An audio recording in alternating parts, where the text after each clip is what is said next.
Hej allesammen! Bli med på ett nytt glutenfritt eventyr. Denne gangen skal jeg kjøre til Tromsø for å løpe midnattssund halvmaraton.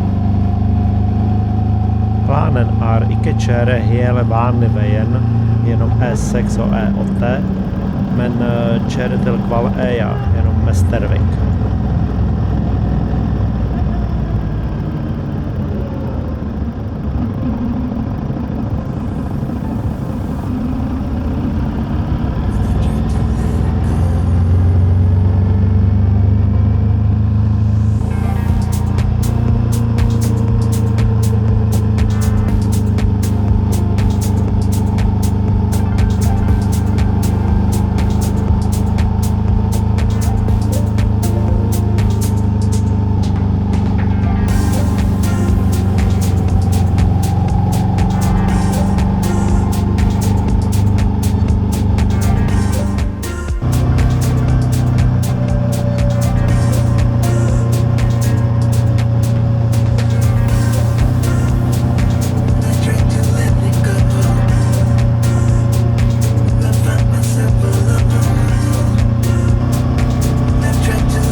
Første kort pause med kaffe og gluten-free kjeks.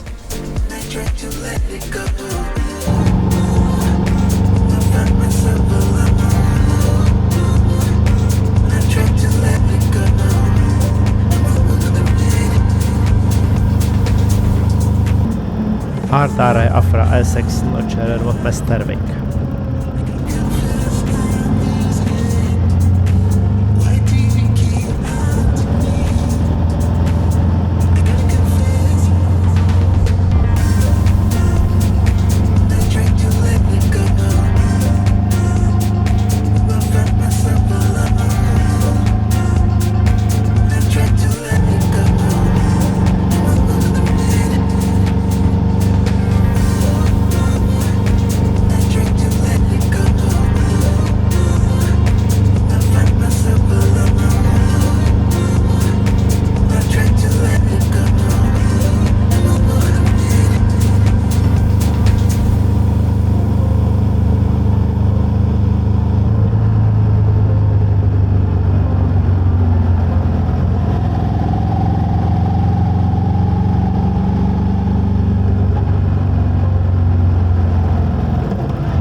Det er vanskelig å se på videoen, men der er Tromsøbrua, og halvmaratonløype går over den.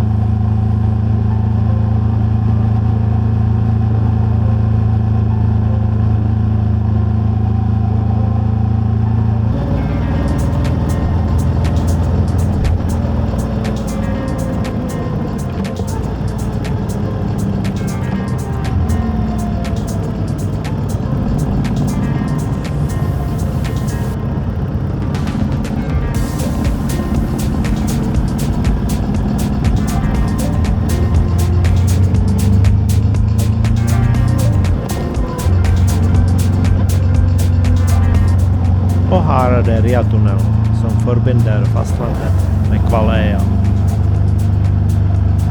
Tunnelen går 87 meter under havoverflaten.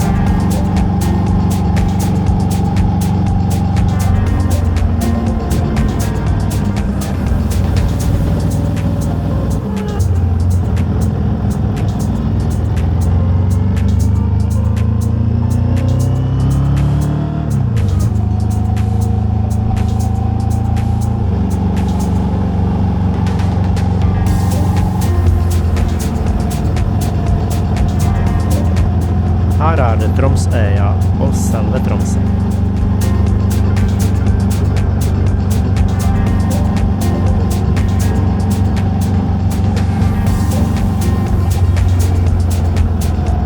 Jeg fant en billig hostel, litt enklere, men ok.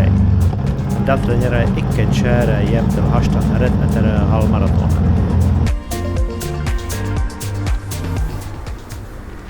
Så nå skal jeg til byen for å hente startnummer, og så må jeg spise.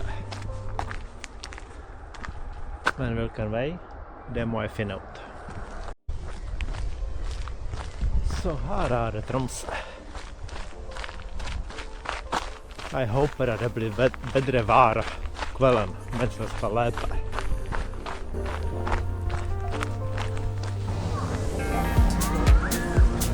Ja, jeg vet, det er ikke ideelt mat for løpingen, men det er fullt overalt. Til de som ikke vet det, så McDonald's og Burger King her i Norge og Sverige har gluten-free brød. Det er ikke helt vanlig i resten av Europa. Rett og slett kaos. Jeg kan ikke gi dem en vurdering for det skal bli urettferdig. Det er veldig stor arrangement som ser nå. Det er ca. 8000 løpere pluss venner, så man kan se at det er flere i byen enn vanlig. Her henter jeg startnummeret. Selve halvmaraton starter klokka 9 på kvelden, så jeg må hvile litt og forberede meg til det.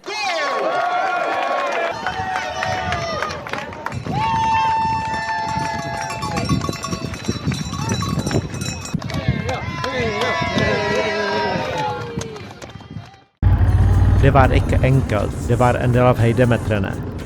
Men jeg klarte min personlige rekord, så min tid var 1 time 53 minutter.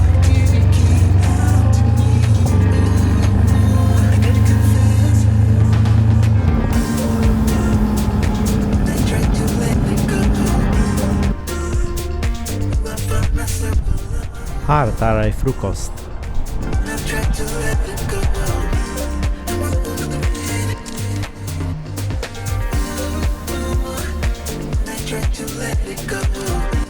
Jeg var faktisk overrasket her. De hadde ikke bare den vanlige gluten-free pølsebrød, men smørbrød og panini. Da var det panini på meg.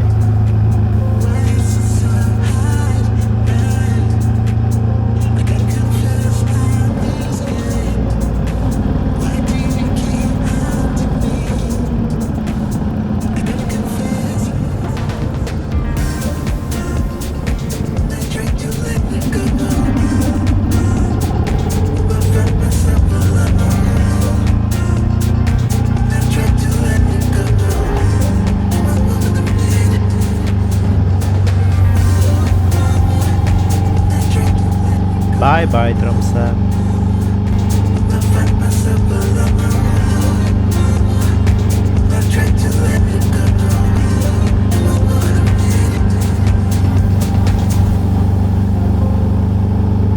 Det er meldt enda verre vær i dag, så jeg skal kjøre den vanlige veien fra Tromsø til Harstad.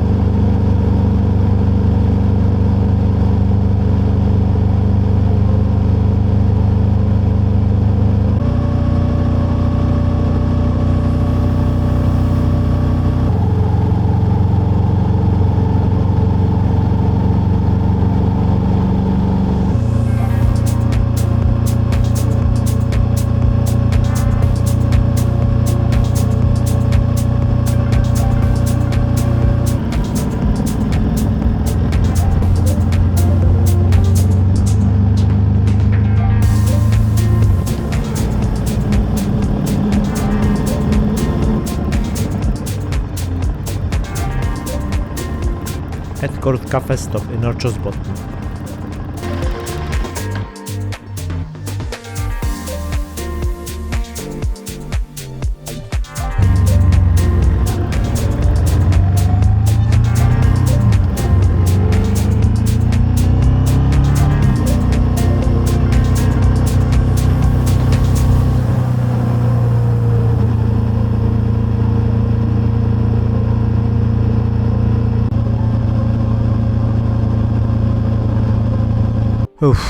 Det ser ut som att de två chaufförer där kör inte motorcykel.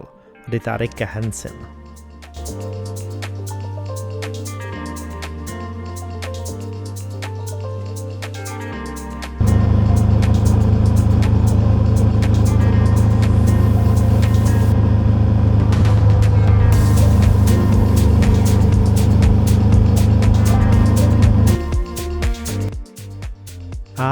En våtregn. Så det ikke bare meg som våt.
Det var en väldigt god upplevelse.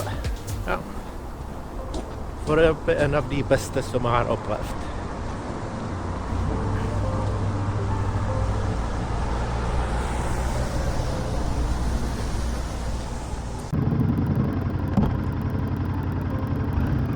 De kan laga allt det som de har på menyn i Gluten-Free.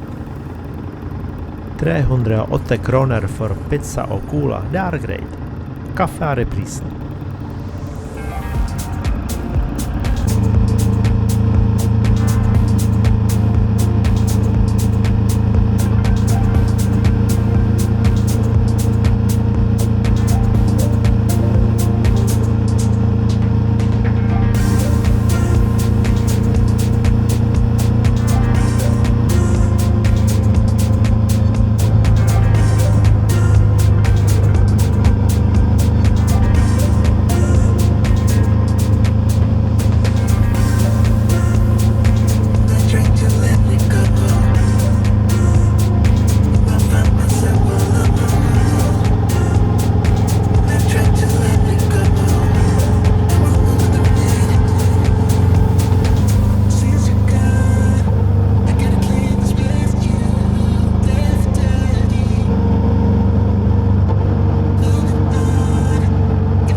Bjerkvik igen.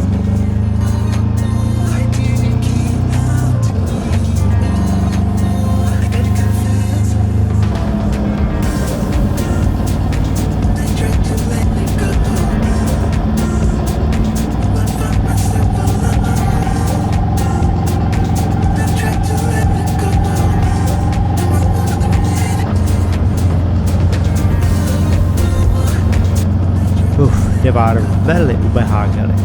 Jag var faktiskt lite rädd. Det var så stark sidevind där jag bodde och stoppade. Och det var så vanskligt att köra snart genom de stolparna.